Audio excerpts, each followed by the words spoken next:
우리 한번 옆 사람과 인사합시다. 하나님은 당신을 사랑하십니다.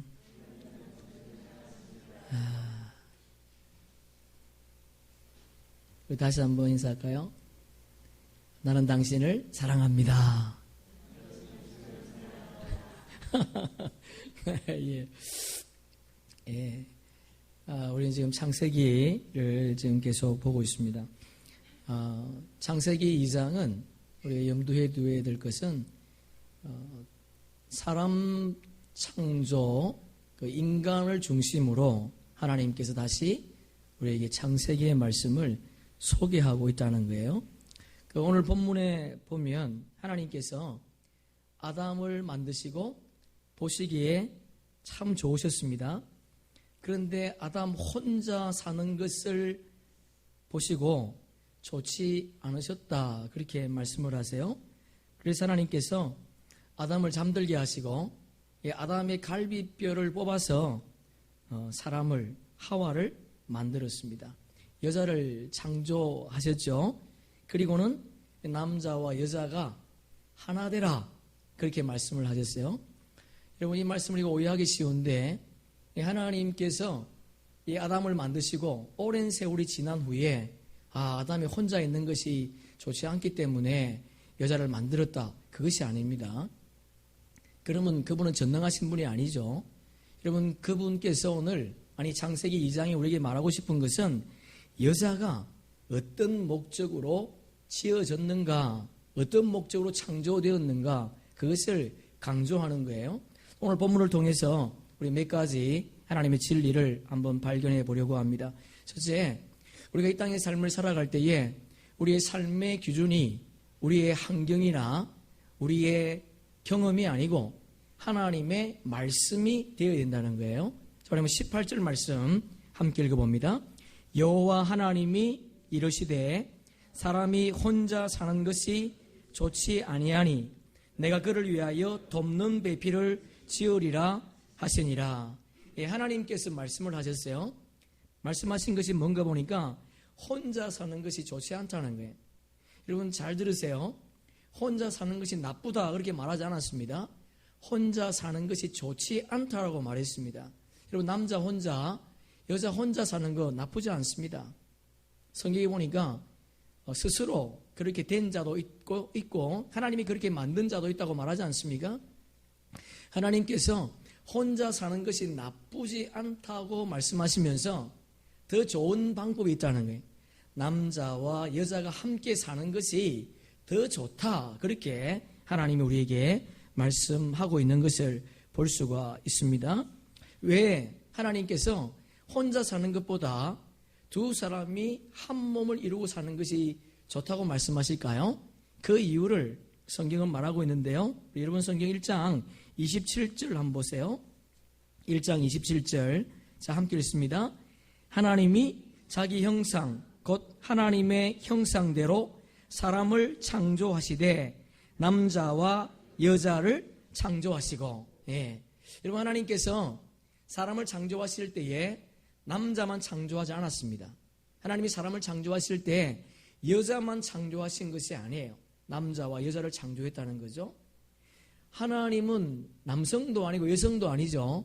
하나님 모성도 있으시고 부성도 가지고 계십니다. 그래서 남자와 여자가 한 몸이 되어서 하나님의 형상을 어떻게 해요? 드러내라는 거예요. 우리의 삶을 통해 부부가 하나 되어서 우리의 삶이 하나님의 형상을 드러내는 아주 좋은 방법이 있는데 그 방법이 뭔가? 남자와 여자가 함께 사는 것이다. 그것이 더 좋은 것이라, 그렇게 말씀을 하셨어요. 그래서 주님께서 하신 일이 뭔가 보니까 돕는 배필을 창조하셨다는 거예요. 여러분, 이거 중요합니다. 하나님께서 돕는 배필을 지어주셨는데 그것도 친히 그분이 지어서 주셨다는 거예요. 여러분, 우리가 결혼이라고 할 때, 내가 누구와 결혼한다고 할 때에 내가 선택한 것이라 그렇게 생각할 수 있는데 그렇지 않다는 겁니다. 결혼은 하나님이 짝지어 주신 거지요. 여러분, 결혼의 주체, 그리고 결혼의 목적, 결혼의 동기가 하나님께 있다는 거예요. 만약 우리가 결혼의 주체가 내가 되면 어려움이 생길 수 있겠죠. 여러분, 결혼의 주체는 사람이 아니라 하나님이라 그렇게 말합니다. 여러분, 사람들은 결혼할 때 착각을 해요. 내가 저 남자를 알아서, 내가 저 여자를 알아서 결혼한다, 그렇게 말하는데 그렇지 않습니다. 여러분, 우리는 때때로 내 마음 나도 몰라 그러지 않습니까? 내가 내 자신을 몰라요. 심지어 나를 낳아주신 부모님도 나를 모를 때가 있습니다. 그런데 어떻게 남남이 만났는데 서로 알아서 결혼하겠습니까? 그렇지 않고요. 몰라서 결혼하는 거예요. 어떻게 결혼하는가? 믿음으로 결혼한다는 거예요. 중요한 것은 우리가 그 사람과 만나서 함께 살 때 상상하지 못했던 일들이 일어날 수 있고 볼 수 있다는 겁니다. 내가 이해할 수 없는 것을 그 남자를 통해서, 그 여자를 통해서 본다는 거예요. 그런데 결혼의 주체가 하나님께 있을 때에는 용서합니다. 포용합니다. 그리고 사랑으로 보듬을 수 있습니다. 그러나 결혼의 주체가 내가 될 때에는 그 결혼이 깨질 수밖에 없다는 거예요. 그래서 여러분, 우리가 이 땅의 삶을 살아갈 때에 내 생각, 내 경험이 중요한 것이 아니고 하나님의 말씀이 중요한 줄로 믿습니다. 두 번째, 여러분, 왜 하나님의 말씀이 중요한가? 그 이유를 하나님이 보고 계시기 때문이다, 그렇게 말씀을 하세요. 우리 한번 19절 말씀 함께 읽어보겠습니다. 19절 시작. 여호와 하나님이 흙으로 각종 들짐승과 공중의 각종 새를 지으시고 아담이 무엇이라고 부르나 보시려고 아담이 각 생물을 부르는 것이 곧 그 이름이 되었더라. 여러분, 하나님께서 아담이 각종 동물의 이름을 짓는 것을 뭐 하셨다고요? 보셨다는 거예요. 그런데 우리가 먼저 생각해 볼 게 있습니다. 우리 지난주도 함께 말씀을 나눴지만 사람도 흙으로 만들었지만 각종 동물도요, 흙으로 만들었습니다. 동물과 사람의 차이가 있다면 다른 게 아니죠. 본질은 흙이에요. 그러나 사람에게는 하나님의 생기를 불어넣었다는 거예요. 하나님의 생명력, 하나님의 기운, 하나님의 호흡을 우리 인간에게 불어넣었다는 겁니다. 그래서 여러분, 우리에게 하나님의 생명력이 떠나면 동물과 같을 수 있다는 거예요. 어떻게 보면요, 동물보다 더 못할 수가 있습니다. 아니, 오히려 동물들이 하나님의 호흡이 떠난 인간들을 혐오합니다. 여러분, 동물의 세계에는 강간이 없답니다. 오늘 수많은 화제가 뭔가요? 외적으로 볼 때 모든 것을 가지고 있고 지식인 같지만 이해할 수 없는 범죄가 이 땅에 일어나지 않습니까? 동물의 세계는 강간이 없어요. 동물의 세계는 살상무기도 없습니다. 동물의 세계는 쌓아두는 것도 없어요. 우리 인간은 탐심과 탐욕으로 먹고 먹을 수 있는 것이 넘쳐남에도 불구하고 쌓아두지 않습니까? 여러분, 우리가 인간으로, 사람으로 산다는 것은 하나님의 호흡으로, 하나님의 생명력으로, 하나님의 기운으로 사는 자인 줄로 믿습니다. 우리가 하나님의 생명력으로 살아간다는 것은 성령의 조명하심을 따라 그분의 말씀을 쫓아 살아가는 거예요. 그것이 없을 때 우리는 동물과 같을 수 있다는 거예요. 여러분, 하나님께서 아담이 동물들의 이름들을 짓는 것을 보셨어요.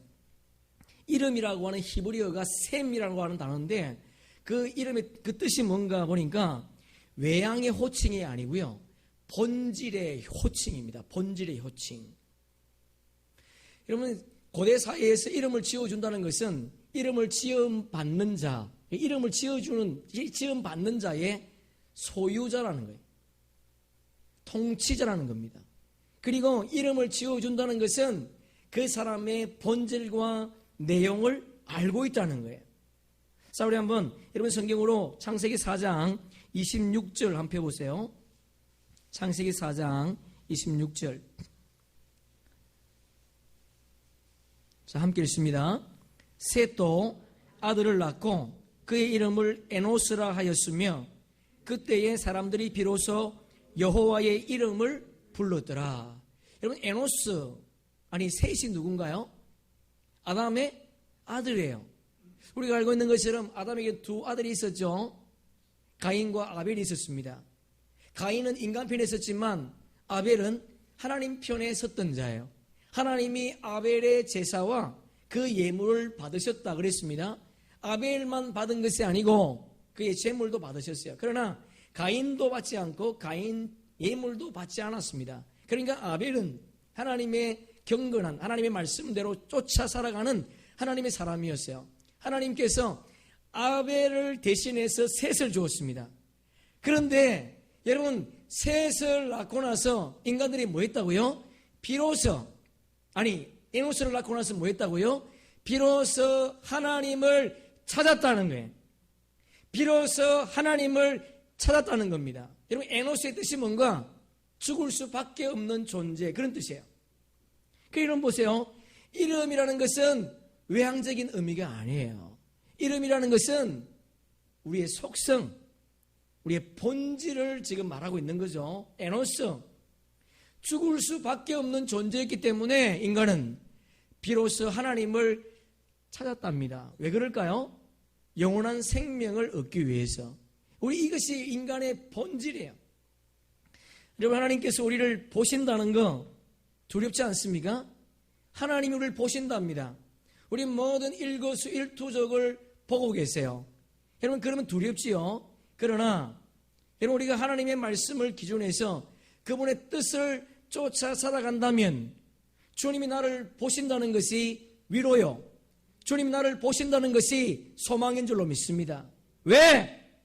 그분의 말씀을 쫓아 살아가니까. 내 삶의 기준이 그분의 말씀이기 때문에 내가 주의 말씀을 벗어나 살아갈 때에는 두려울 수밖에 없지만, 그러나 내가 그분의 뜻을 쫓아 그분이 말씀하신 대로 순종의 삶을 살아간다면 우리의 삶이 힘들고 어렵다 할지라도 그것이 우리의 위로가 될 것이고 그것이 우리의 소망이 될 줄로 믿습니다. 아멘. 우리 창세기 6장 5절 함께 읽습니다. 여호와께서 사람의 죄악이 세상에 가득함과 그의 마음으로 생각하는 모든 계획이 항상 악할 뿐임을 보시고, 여러분, 하나님께서 아담의 후손들이 이 땅의 삶을 살아가는데 악한 삶을 살고 있는 것을 보셨다는 거예요. 여러분, 때로 그런 생각하지 않습니까? 아니, 이 악한 세상 왜 하나님이 심판하지 않을까? 그런 생각이 들잖아요. 하나님께서 아담의 후손들의 악한 모습을 보시고 어떻게 하셨는가요? 물로 심판하셨다는 거예요. 악한 삶을 보시고 하나님이 그 아담의 후손들을 물로 심판하셨습니다. 여러분, 시편 139편 12절 우리 스크린 보면서 함께 읽어봅니다. 주님 앞에서는 어둠도 어둠이 아니며 밤도 대낮처럼 밝으니 주님 앞에서는 어둠과 빛이 다 같습니다. 여러분, 우리는 어두우면 활동을 할 수가 없습니다.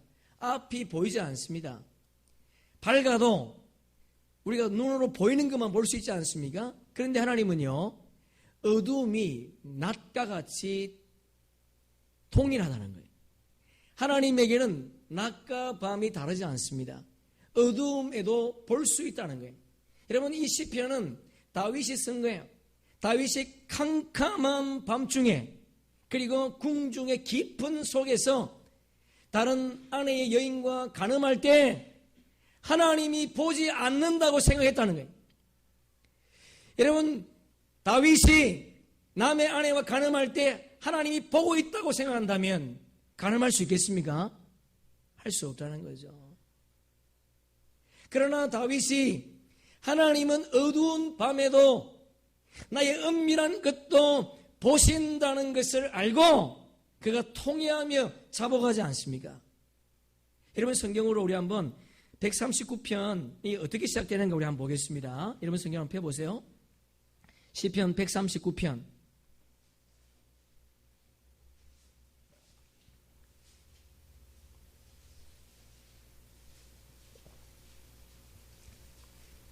1절 우리 4절까지 봅니다. 우리 줄을 칠 때가 있습니다. 우리 한번 함께 읽어봅니다. 시작. 여호와여 주께서 나를 살펴보셨으므로 나를 아시나이다. 주께서 내가 앉고 일었음을 아시고 멀리서도 나의 생각을 밝히 아시오며 나의 모든 길과 내가 눕는 것을 살펴보셨으므로 나의 모든 행위를 익히 아시오니 여호와여 내 혀의 말을 알지 못하시는 것이 하나도 없으시니이다. 뭘 반복하고 있습니까? 1절에도 아시나이다, 2절에도요 아시오며, 3절에도요 아시오니, 4절에도요 알지 못하시는 것이 하나도 없습니다. 여러분, 하나님은 우리의 모든 것을 아세요. 우리의 앉고 일어섬도 아십니다. 우리가 은밀하게 죄 짓는 것도 하나님은 아세요. 그분이 모르는 것이 하나도 없다는 거예요. 여러분, 그렇다면 우리가 하나님이 모든 것을 아시고 있다고 할 때에 우리가 죄악 가운데 있을 때는 두려울 수 있지만, 다시 반복합니다. 우리가 주의 말씀을 실천하고 순종할 때 주님이 나를 보고 있다는 것이 위로요, 소망인 줄로 믿습니다. 우리 학생들이 공부하는데 밤중에 늦게 공부할 때 엄마가 한번 찾아오면 힘이 나지 않습니까? 그와 마찬가지로 우리가 은밀한 중에도 그분은 아신다고 하는 이 놀라운 사실 앞에 내가 주의 말씀대로 정직하게 살아갈 때 절대로 외롭지 않습니다. 절대로 힘들지 않습니다. 우리의 삶의 위로요, 소망인 줄로 믿습니다. 여러분, 하나님께서 우리를 보고 있다는 것은 또 다른 의미가 있지 않겠습니까? 그분께서 우리를 지켜주시겠다는 거예요. 그분이 보신다는 것은 그분이 우리의 삶을 지켜주신다고 하는 또 다른 메시지인 줄로 믿습니다. 여러분, 우리가 하나님 말씀대로 살아감에도 불구하고 그분이 나를 지켜주지 않는다, 그렇다면 그분은요 살아계신 분이 아니에요.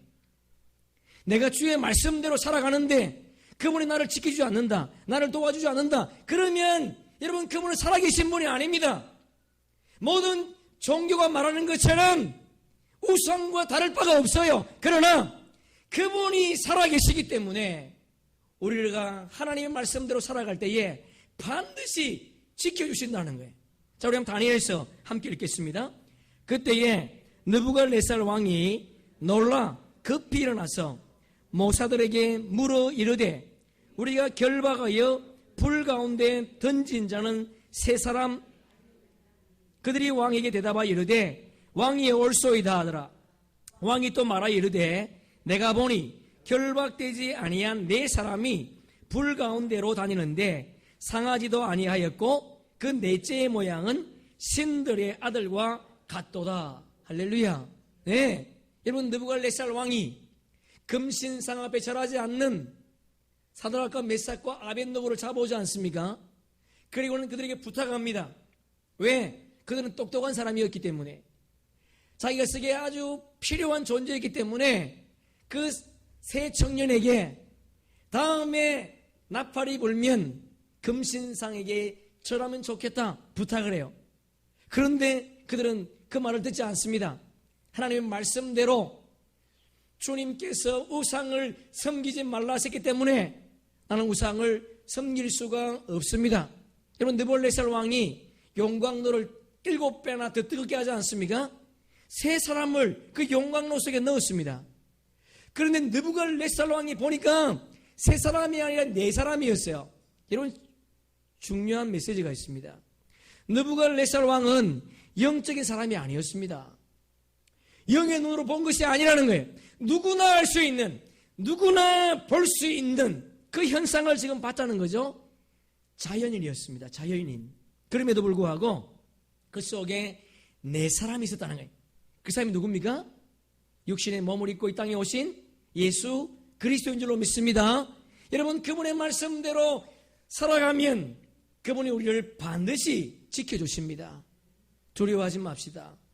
우리의 삶의 현장 속에 어떤 일을 만난다 할지라도 내가 사람들이 볼 때에 바보 같고 사람들이 볼 때 미련한 것 같지만 주의 말씀을 지켜서 사는 것이 그리스도인의 삶의 모습임을 다시 한번 기억하시면서 그 모습, 주님 말씀하신 대로 순종의 삶을 살아가는 저와 여러분 되기를 축복합니다. 여러분 요한복음 6장에 보면 예수님께서 벳세다 강야, 거기에서 많은 사람들이 모여들지 않습니까? 수많은 시간을 말씀을 전했습니다. 밤이 되었습니다. 먹을 것이 없습니다. 하나님께서 어린아이 도시락을 가지고 물고기 2마리, 보리떡 5개로 5,000명을 먹였습니다. 여러분 그 광경을 목격했던 군중들이 자신의 육신의 배를 채워주시는 예수님을 자신들의 육신의 왕으로 모시려고 하지 않습니까? 당신이 우리의 왕이 되십시오. 그렇게 말할 때에 예수님께서 12 제자를 먼저 갈릴리 바다 건너편에 건너가게 하셨습니다.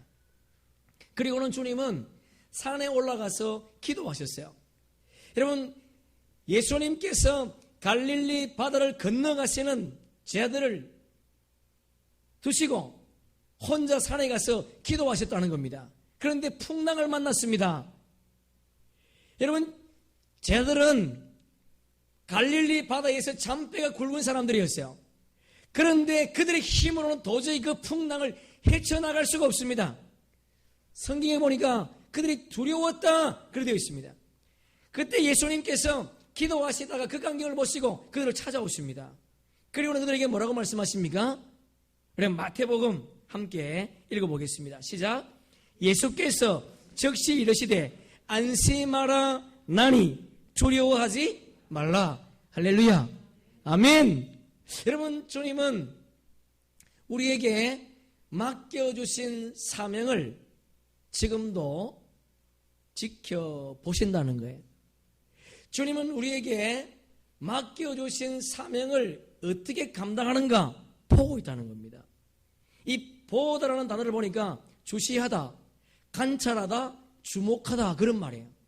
여러분 한 번만 두 번만 보는 것이 아니고 계속해서 보고 있다는 거예요. 여러분 우리의 삶 가운데 주님이 맡겨주신 주님의 사명을 잘 감당하는 주의 백성 되기를 주님의 이름으로 축복합니다. 여러분 어려움을 만났습니까? 도저히 헤쳐나갈 수 없는 문제를 만났습니까? 두려워하지 마십시오. 우리가 주님의 방법대로 살아간다면 주님이 반드시 도와주실 줄로 믿습니다. 내니 두려워하지 말라 안심하라 하시는 주님의 음성을 들으면서 남은 인생길을 걸어가는 저와 여러분 되기를 축복합니다.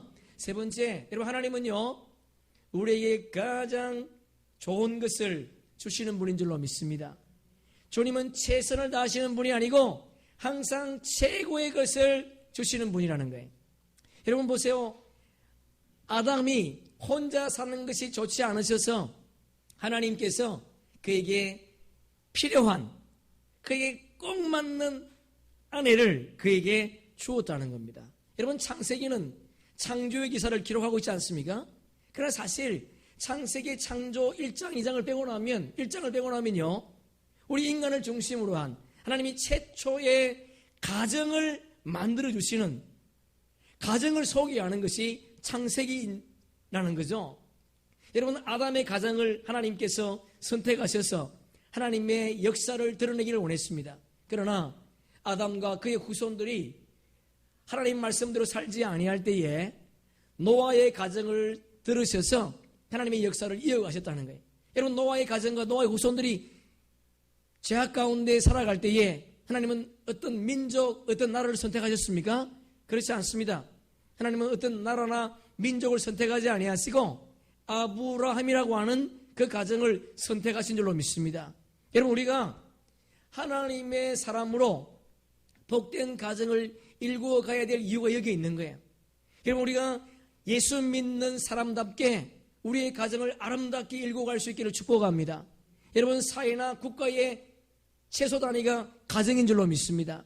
가정이 건강해야 나라도 민족도 사회도 건강할 줄로 믿습니다. 아무리 국력이 강해도 가정이 허물어지면 그 나라는 멸망할 수밖에 없습니다. 우리의 가정이 정말 하나님께서 원하시는 가정으로 만들어가야 될 이유가 여기 있다는 거예요. 주님은 오늘도 우리에게 가정을 허락하시고 그 가정이 하나님의 사람으로 살기를 원한다는 거 다시 한번 기억하는 저와 여러분 되기를 축복합니다. 우리 22절 함께 읽습니다. 여호와 하나님이 아담에게서 취하신 그 여자를 만드시고 그를 아담에게로 이끌어 오시니. 저를 보세요. 하나님께서 여자를 만드실 때에 흙으로 만들어도 되지 않습니까? 그런데 흙으로 만들지 않습니다. 하나님께서 여자를 만드실 때 여자가 좋아하는 보석으로 만들면 얼마나 좋겠어요? 그런데 보석으로 만들지 않습니다. 하나님께서 여자를 만드실 때에 흙으로 창조된 아담의 갈비뼈를 뽑아서 여자를 만들었다는 거예요. 여러분, 그렇다면 여자의 입장에서 남자는 어떤 존재입니까? 여자의 입장에서 남자가 어떤 존재예요? 생명의 근원이지 않습니까? 여자의 입장에서 남자는 생명의 근원이라는 거예요. 자, 우리 에베소서 5장 22절 함께 읽습니다. 아내들이여 자기 남편에게 복종하기를 주께 하듯 하라. 여러분, 왜 우리가 주님께 복종합니까? 주님이 우리의 생명의 근원이기 때문에 우리가 주님께 복종하는 거예요. 여러분, 다시요. 여러분, 우리가 왜 주님께 복종하느냐? 내가 왜 그분의 말씀에 순종하며 살아가느냐? 그분이 나의 생명의 근원이기 때문에 그래서 우리가 주님께 복종하는 거예요. 마찬가지로 아내가 왜 남편에게 복종해야 되는가? 아내가 남편이 생명의 근원이기 때문에 그래서 복종해야 되는 거예요. 뼈에는요, 두 가지 기능이 있습니다. 첫째는요, 우리를 지탱하게 합니다. 여러분, 뼈가 없으면 서 있을 수 없겠죠. 여러분, 앉아 있을 수도 없겠죠. 허물허물하니까. 그지요? 뼈는 우리를 지탱하게 합니다. 두 번째, 뼈는요, 보호의 기능이 있습니다. 여러분, 뼈가 우리의 장기를 보호하지 않습니까? 갈비뼈가 우리의 심장을 보호합니다. 여러분, 우리 갈비뼈가 심장을 보호하는데 하나님께서 심장을 보호하는 갈비뼈로 여자를 만들었다는 것은 무슨 의미가 있는가요? 여자가 남자의 심장이라는 거예요. 여자가 남자의 생명이라는 겁니다. 자, 우리 한번 성경을 보겠습니다. 에베소서 5장 28절 시작. 이와 같이 남편들도 자기 아내 사랑하기를 자기 자신과 같이 할지니 자기 아내를 사랑하는 자는 자기를 사랑하는 것이라. 할렐루야. 맞지 않습니까? 여러분, 남편이 아내를 사랑하는 것은 누구를 사랑하는 거예요? 그렇죠. 자기를 사랑하는 거예요. 궁극적으로. 왜? 여자가 자기의 생명이니까. 여자가 자기의 심장이니까. 여러분, 우리가 이런 삶을 우리가 알고 있다면 어떻게 부부가 마음대로 살 수 있겠습니까? 이런 마음과 이런 정신으로 살아간다면 우리의 가정은 행복한 가정이 될 줄로 믿습니다. 그리고 이어서 23절 보세요. 자, 우리 23절 함께 읽습니다. 아담이 이르되 이는 내 뼈 중에 뼈요 살 중에 살이라. 이것을 남자에게 취하였은즉 여자라 부르리라 하니라. 여러분, 원문에 빠져있는 게 하나 있는데 여자라 부르리라 거기다가 이것을 좀 써놓으세요. 이것을. 그러니까 하나님께서 하와를 만드시고 그리고 아담에게 데리고 왔는데 아담이 하와를 보면서 뭐라고 말하는가 하면 이것을 세 번 강조하고 있습니다. 이것이 내 뼈 중에 뼈요 살 중에 살이라. 이것을 남자에게 취하였은즉 이것을 여자라 부르리라. 이게 무슨 말인가? 이런 표준 세번역 보면 우리 금방 이해할 수 있는데 우리 표준 세번역 보고 함께 읽어보겠습니다. 그때에 그 남자가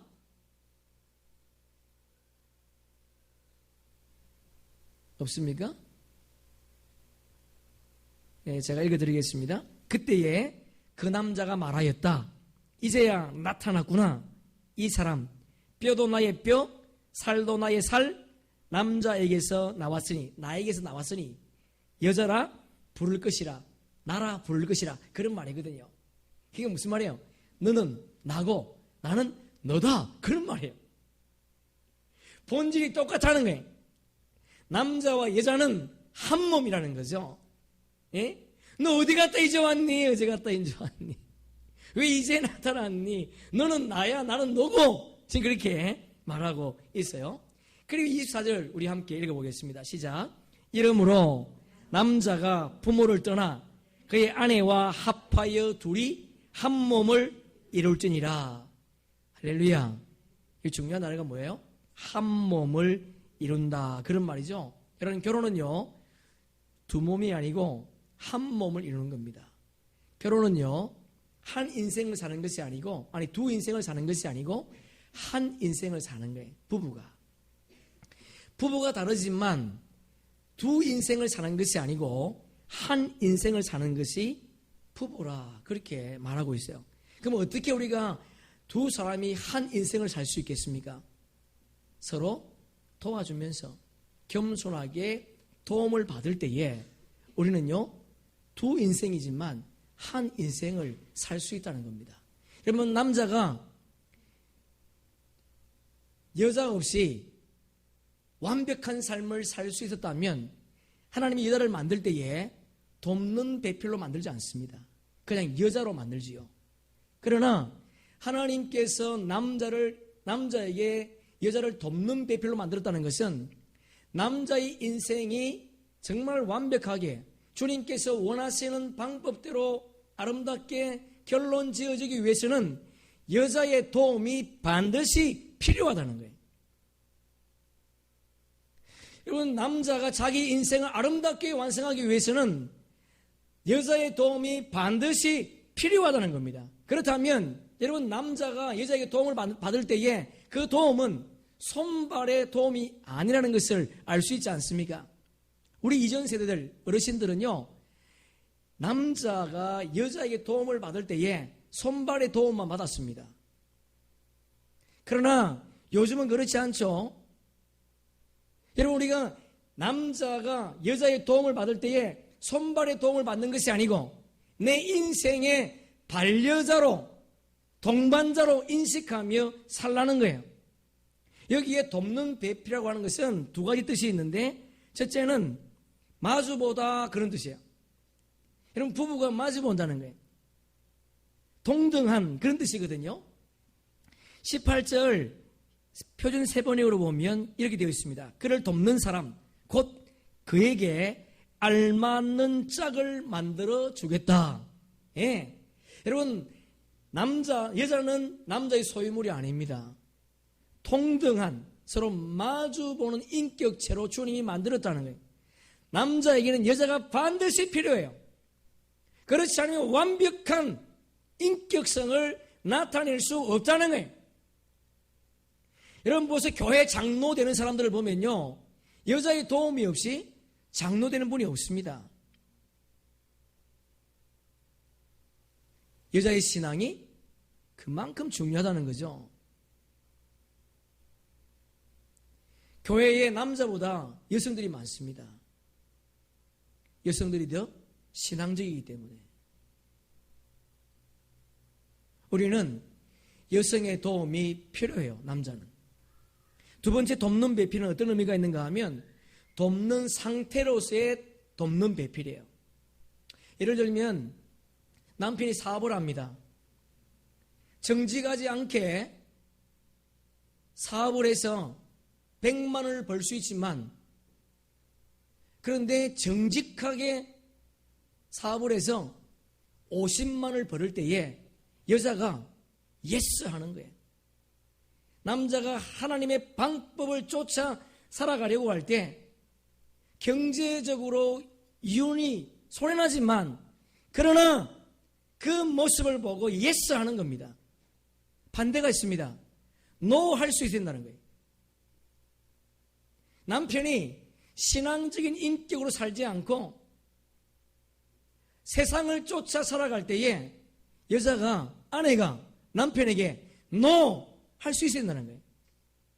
그것이 남편이 사는 길이요, 아내가 사는 길이에요. 그것이 부부가 살아갈 수 있는 유일한 방법이라는 겁니다.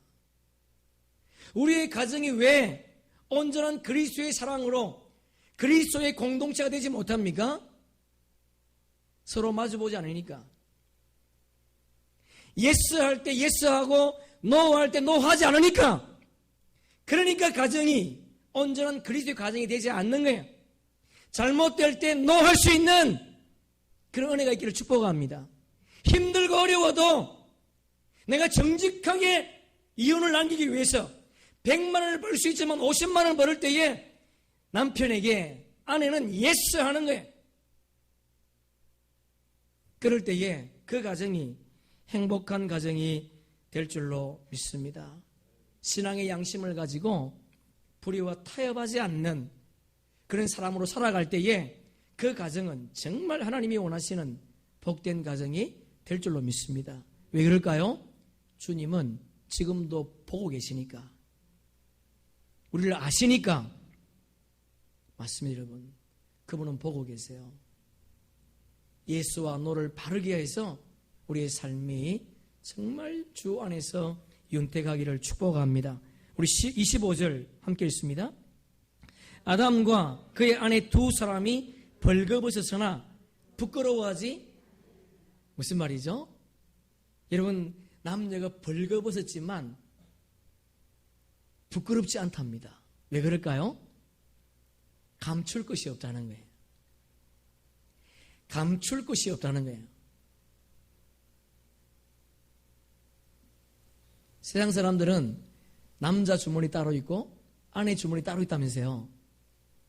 그래서 세상에 이런 일이 보니까 남편의 혁띠에 5만 원짜리가 30만 원 들어가더랍니다. 자크를 만들어가지고 집에 가서 한번 확인해 보세요. 그게 나왔어요, TV에. 남편 따로 주머니가 있고 아내 주머니 따로 있다는 거죠. 그 사람들이 한 몸으로 살 수 있겠습니까? 살 수 없어요. 여러분, 남편의 핸드폰에 아내가 보지 말아야 될 문자가 있다면 그 가정이 한 몸일 수 있겠습니까? 아니죠. 아내의 가방에 남편이 봐서는 안 될 것이 있다면 그 가정이 한 몸으로 살 수 있겠습니까? 그렇지 않습니다. 여러분, 우리는 벌거벗었지만 부끄럽지 않는 그런 삶을 살기를 축복합니다.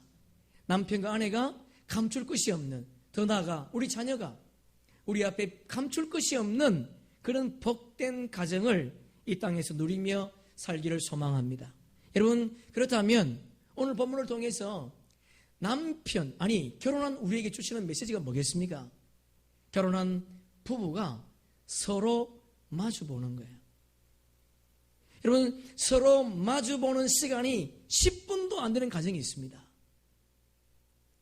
서로 마주볼 때에 동일한 가치관과 동일한 뜻을 가지고 대화할 때 그들의 관계가 더 깊어지지 않겠습니까? 나의 문제를 아내에게, 아내의 문제를 나에게 서로 주고받으면서 문제를 해결하는 거예요. 나이가 들어서 마주보는 시간을 가지 못한 사람들은요, 다 떠나보내고 노부부가 살 때 정말 마주보기 힘듭니다. 서로 써먹해요. 적과의 동침이에요.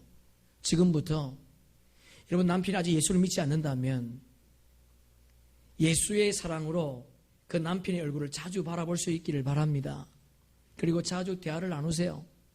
그래서 하나님의 가치관으로 그 가정이 변화될 수 있기를 축복합니다. 결혼하지 않는 우리 남녀에게는 어떤 메시지가 있겠습니까? 결혼하지 않는 여성들에게 주시는 메시지가 뭘까요?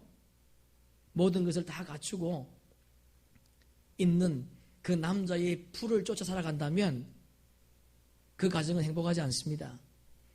여자 입장에서 내가 저 남자가 조금 부족하지만 내가 그 부족함을 채워줄 때 완벽한 사람이 될 수 있다고 할 때 그 결혼이 복된 결혼이 될 줄로 믿습니다. 남자 입장에서는요, 외적인 화려함이 중요한 게 아니에요. 외적인 아름다움을 남성들은 추구하지 않습니까? 외적인 아름다움이 중요한 것이 아닙니다. 더 중요한 것은 그 여자가 지혜로운가 지혜롭지 않은가 그걸 보는 거예요. 지혜로운 여인이라면 그 여인을 선택했다면 그 가정이 복될 줄로 믿습니다. 그래서 잠언에 보니까 현숙한 여인은 지혜롭다 그러지 않습니까? 우리가 이 땅의 삶을 살아갈 때에 결혼하는 우리들에게 다시 한번 주님은 마주보기를 원하시고, 그리고 결혼하지 않는 남녀에게는 지혜를 가지고 하나님의 사람을 만날 수 있는 그런 은혜가 있기를 축복합니다. 우리 마지막으로 21절 다시 봅니다. 본문 21절. 자, 함께 읽습니다. 여호와 하나님이 아담을 깊이 잠들게 하시니 잠들매 그가 갈빗대 하나를 취하고 살로 대신 채우시고. 여러분, 아담이 잠을 잘 때에 하나님은 갈빗대를 빼서 하와를 만드셨습니다. 여러분, 성경에 육신의 잠을 잔다는 것은 육신의 죽음을 의미하거든요. 그렇다면 신약 성경에서 자신의 옆구리에 물과 피를 흘리시고 신부인 교회를 세운 분이 누군가요? 하늘 영광을 버리시고 이 땅에 오셔서 자기 옆구리에 창자국에 찔리면서까지 순종하셨던 예수 그리스도인 줄로 믿습니다. 할렐루야. 여러분, 아담의 표상이 예수 그리스도로 지금 나타나고 있는 거죠. 하와는요, 신부인 하와는 교회를 의미합니다. 자, 그러면 성경을 한번 보겠습니다. 에레미야 3장 14절 함께 읽습니다. 여호와의 말씀이니라 배역한 자식들아 돌아오라. 나는 너희 남편이다. 저 이거 보세요. 성경 찾지 마세요. 시간 없어요. 이사야 54장 5절 시작. 이는 너를 지으신 이가 내 남편이니라. 그 이름은 만군의 여호와이시며. 집사님 이거 보시라니까요. 그 다음에 마태복음 9장 15절 시작. 예수께서 그들에게 이르시되 혼인집 손님들이 신랑과 함께 있을 동안에 슬퍼할 수 있느냐? 그러나 신랑을 빼앗길 날이 있으리니 그때에는 금식할. 무슨 말이에요? 예수님이 신랑이라는 거죠. 그리고요, 고린도후서 11장 2절 시작. 내가 너희를 정결한 처녀로 한 남편인 그리스도께 드리려고 중매함이라. 할렐루야. 예, 여러분, 하나님이, 예수님이 이 땅에 오신 신랑이라는 거예요. 우리는요, 신부예요. 여러분, 예수님은 이 땅에 신부를 만나러 오셨지 창녀를 만나러 오신 것이 아닙니다. 예수는 이 땅에 신부를 찾아오신 거예요. 저와 여러분이 이 땅에서 신부로 살 수 있기를 축복합니다. 자, 우리 한번 여러분 성경 한번 찾아보세요. 이제 에베소서 5장. 에베소서 5장 31절 32절. 에베소서 5장 31절 32절. 자, 우리 두 절을 함께 읽습니다. 시작. 그러므로 사람이 부모를 떠나 그 아내와 합하여 그 둘이 한 육체가 되리니 이 비밀이 크도다. 나는 그리스도와 교회에 대하여 말하노라. 할렐루야.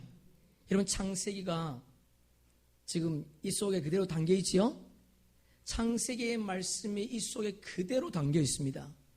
여러분, 예수님께서 이 땅에 신랑으로 오셨어요.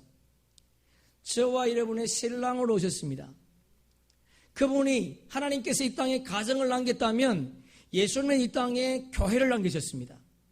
예수님께서 교회를 남기시면서 하신 말씀이 있어요. 에베소서 1장 23절 우리 함께 읽습니다. 교회는 그의 몸이니 만물 안에서 만물을 충만하게 하시는 자의 충만이니라. 할렐루야. 여러분, 교회는 그리스도로 충만해야 된다는 거예요. 여러분, 교회는 그리스도로 충만해야 됩니다. 교회는 유형적인 교회도 있을 뿐만 아니라 우리 몸이 교회인 줄로 믿습니다. 내 자신이 교회지 않습니까? 우리는 이 땅의 삶을 살아갈 때에 교회인 우리가 복음 안에 충만해야 된다는 거예요. 이런 복음의 내용이 뭔가요? 예수님이 십자가 지셨고, 예수님이 부활하셨고, 예수님이 이 땅에 다시 오신다는 겁니다. 우리 교회가 주님의 복음으로 충만하기를 소망합니다. 예수 그리스도의 복음이 온 땅에 선포되고 전파되는 일에 쓰임받는 교회가 되기를 주님의 이름으로 소망합니다. 여러분, 우리가 알고 있는 것처럼 지난번에 말씀드렸던 것처럼 사도 바울이 복음서에서 우리 강조하는 세 가지가 있다고 말씀드리지 않습니까? 첫째는 칭의. 여러분, 우리가 이 땅에서 예수 믿는다는 것은 칭의를 받은 거예요. 구원을 받은 자입니다. 저와 여러분이 예수 믿는 궁극적인 목적이 있다면 죄로부터 구원받는 거예요. 사망의 권세에서 노염받는 겁니다. 영원히 죽을 수밖에 없는 우리를 죄에서 구원하셔서 우리를 이 땅에서 칭의, 주님의 거룩한 옷을 입고, 그리고 그분께서 이 땅에 사셨던 것처럼 거룩한 존재, 성화의 삶을 살기를 주님은 우리에게 요구하고 있다는 겁니다. 왜요? 하나님 나라의 심판이 있기 때문에, 하나님 나라의 상급이 있기 때문에 저와 여러분을 구원하시고, 그리고 우리를 거룩한 삶을 살게 하신 것은 주님의 심판대 앞에 섰을 때에 영원한 하나님의 나라에서 영원한 기쁨을 누리기 위해서 주님은 우리에게 이 세 가지를 우리에게 남겨주었다는 겁니다. 우리 삶 가운데 그리스도의 복음으로 충만해서 예수 믿은 사람답게 거룩한 존재로 살아갈 수 있기를 주님의 이름으로 축복합니다. 말씀을 정리하겠습니다. 오늘 본문에 보니까 우리에게 네 가지 말씀을 우리에게 주님이 허락하셨는데, 결혼의 주체, 결혼의 동기, 결혼의 목적은요, 하나님께 있어요. 우리 인간에게 있지 않습니다. 주님께 있습니다. 우리가 다 남자를 알고 여자를 알고 결혼한다 그러지만 그렇지 않습니다. 실상은 결혼해보면 내가 결혼하기 이전에 몰랐던 것, 상상할 수 없었던 이상한 것들이 일어나지 않습니까? 그럴 때 내 자신이 결혼의 주체가 되면 그 가정에 끼어질 수 있습니다. 그러나 그 가정의 주체가, 결혼의 주체가 하나님일 때에는 절대로 깨지지 않는다는 거예요. 용서하고 포용하고 사랑으로 품을 수 있다는 거예요. 여러분, 기쁜 우리 교회 가정이 그렇게 될 수 있기를 주의 이름으로 축복합니다. 주님은 우리를 지금 보고 계세요. 그래서 주님은 네 생각, 네 경험 살지 말라는 거예요. 하나님 말씀을 기준해서 살라는 겁니다. 주님은 오늘도 우리를 보고 계십니다. 라하 주목하시고 주시하시고 관찰하세요. 한 번, 두 번이 아닙니다. 주님 나라 가는 그날까지 주님은 지켜보십니다.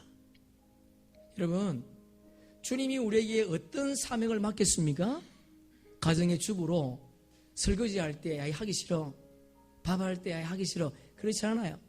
주부도 우리에게 주어진 사명이에요. 그리고 우리 자녀들을 믿음으로 양육하는 거, 여러분 사명입니다. 주님의 교회에서 맡겨준 어떤 일도 주님이 보고 계시다는 거예요. 한 번요? 아니에요. 그래서 우리가 하나님의 말씀을 기준해서 살라는 거예요. 여러분, 사람은 연약합니다. 사람은 속대요. 자기하고 마음이 비틀어지면 한순간 돌아서는 것이 사람이에요. 그래서 주님은 우리에게 말씀을 기준해서 살라는 겁니다. 주님은 보고 계십니다. 여러분, 주님이 보고 계실 때에 오늘 이 시간 예배할 때 두려운 분도 계시죠? 내가 한 주간 동안 제약 가운데 살았는데 그분과 전혀 그분의 뜻대로 살지 않은 것이 너무나 많을 때 두려울 수 있습니다. 그러나 그분의 뜻대로 살려고 몸부림쳤던 사람들 있잖아요. 새벽에 일어나 주님 교회에 달려오는 그 발걸음 쉽지 않습니다. 기도에 무릎을 꿇는 거 쉽지 않습니다. 그러나 내가 살기 위해서 기도에 무릎을 꿇어야 되기 때문에 힘들지만 어렵지만 나와서 무릎 꿇는 거예요. 100원의 이익을 얻을 수 있지만 정직하게 살기 위해서 50원의 이익을 얻는 겁니다. 그렇게 산 사람들에게 이 땅에 없는 것이 없는 것일까요? 아니에요. 주님은 살아계십니다. 살아계신 그분은 반드시 우리를 지켜주십니다. 우리가 이 땅에서 정직하게 살아야 될 이유가 여기에 있습니다. 주님이 보고 계십니다. 주께서 우리에게 주신 사명을 소홀히 하지 마시고 최선을 다할 수 있기를 축복합니다. 세 번째, 주님은 우리에게 최선을 다하는 분이 아닙니다. 우리 인간은 최선을 다하다가 못할 수 있어요. 가진 것이 없어서, 힘이 딸려서 최선을 다하다가 포기할 수 있지만 하나님은 늘 최고의 것을 우리에게 주신다는 거예요. 오늘 일부 예배 드리면서 우리 함께 울었습니다. 고통 속에 있습니다. 원인을 알 수 없습니다. 그러나 그것이 주님의 최고의 선물인 줄로 믿습니다.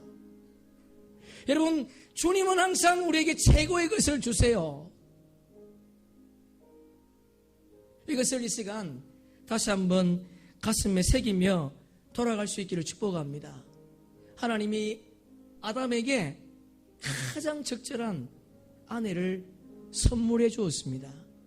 그의 비어있는 것, 자기는 채울 수 없는 것을 주님이 채워주셨다는 거예요. 예수님이 이 땅에 오셔서 옆구리에 피를 흘리시면서 저와 여러분을 신부 삼아 주었습니다. 저와 여러분을 신부 삼아 주었습니다. 창녀 삼아 주신 거 아니에요. 신부 삼아 주셨어요. 그리고 너는 내 자녀라 말씀했습니다. 자녀는요, 권세가 있습니다. 그분 것을 누릴 수 있습니다. 우리가 이 땅에서 그분의 것을 누릴 수 있기를 소망합니다. 그분이 남겨놓은 교회, 그 교회가 복음으로 충만할 수 있기를 소망합니다. 여러분 가슴 속에 복음이 충만해서 앉아있을 수 없는 그 복음의 열정 때문에 죽어가는 그 영혼들을 바라보면서 안타까워하는 그 마음이 우리 속에 있어. 우리가 기도할 수 없을 때 기도할 수 있는, 내가 드릴 수 없지만 주님 때문에 내 시간을 드릴 수 있는 그런 열정이 우리 삶 속에 다시 솟아나게 해달라고 이 시간 한번 기도합시다. 여러분, 주님은 최고의 것을 주세요. 무엇을 많이 가졌습니까? 무엇이 없습니까? 중요한 것은 여러분 속에 예수가 없는 것이 여러분의 슬픔이 되기를 원하고, 여러분 속에 순종이 없는 것이 여러분의 가슴 치는 아픔이 되기를 원하고, 그분의 말씀을 쫓아 살지 못하는 내가 주의 잔이라고 하는 껍데기만 가지고 있다면 주님 용서하시고 내가 주의 뜻을 쫓아 살게 하시고 나를 위해 십자가에서 옆구리에서 물과 피를 흘려주신 그분의 복음으로 충만한 자가 되게 도와주옵소서. 우리 그렇게 한번 기도합시다. 여러분, 세상은 너무 악합니다. 금요일 신문 보니까 제가 기절할 정도로 정말 마음이 아프더라고요.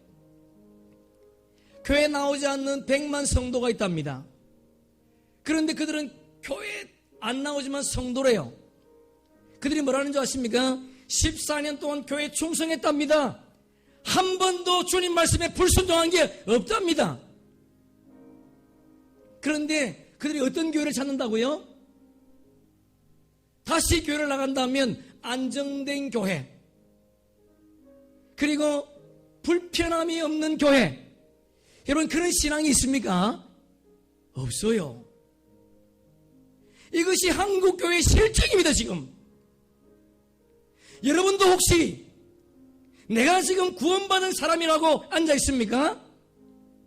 내가 정말 하나님의 자녀라고 하는 그런 말씀이 여러분 가슴 속에 새겨졌습니까? 그렇다면 그분이 나에게 최고의 것을 주신다고 말할 때에 내가 좀 힘들어도, 내가 좀 불편해도 주님의 교회를 충만케 하시겠다고 하시는 그분. 여러분, 교회는 주님이 충만히 없으면 교회가 되지 않습니다. 예수님으로 충만할 때 교회가 교회다워지는 거예요. 우리의 삶에 정말 가슴 치면서 여러분에게 호소합니다.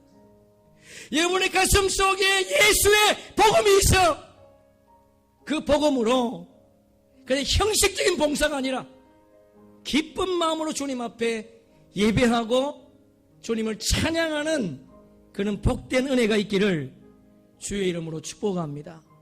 여러분이 그분이 십자가 지시면서 뭐라고 말씀하시던가요? 너희들도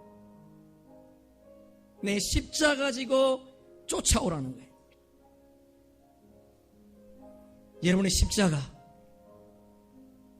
여러분의 십자가 꼭 지고 그분을 만날 수 있기를 축복합니다. 우리 성경을 한 줄 찾습니다. 차연아 잠깐 나오시고요.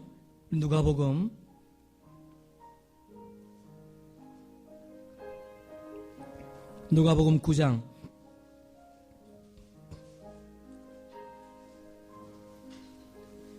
누가복음 9장 23절 24절 우리 두 절을 함께 읽습니다. 주님, 누가복음 9장